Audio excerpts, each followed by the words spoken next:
Hi friends, আজকে আমি বানাচ্ছি সকালের একটা ব্রেকফাস্টের রেসিপি। খুব টেস্টি। তোমরা কিন্তু এন্ড পর্যন্ত কিন্তু দেখো। প্রথমে আমি একটা প্যান বসালাম, তারপর আমি সামান্য একটু বাটার দিয়ে ওর মধ্যে দুটো ডিম ফাটিয়ে গোলমরিচের গুঁড়ো এবং নুন দিয়ে ভালো করে ফ্যাটিয়ে তারপরে আমি প্যানের মধ্যে দিয়ে দিলাম। ওটা ভাজা ভাজা হয়ে গেলে নামিয়ে নেব।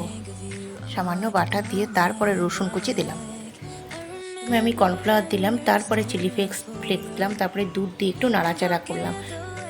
তারপরে ডিমগুলো আমি দিয়ে ভালো করে নাড়াচাড়া করে আমি নামিয়ে নিলাম। আবারও প্যানের মধ্যে বাটার দিয়ে ব্রেডগুলোকে সেঁকে ভালো করে ভাজা ভাজা করে নামিয়ে রাখলাম। ব্রেডগুলো সেঁকে প্লেটে রাখলাম। রাখার পরে তারপরে যেটা বানিয়েছিলাম, মিশ্রণটা বানিয়েছিলাম, সেটা তারপরে ব্রেডের উপর ভালো করে দিয়ে দিলাম।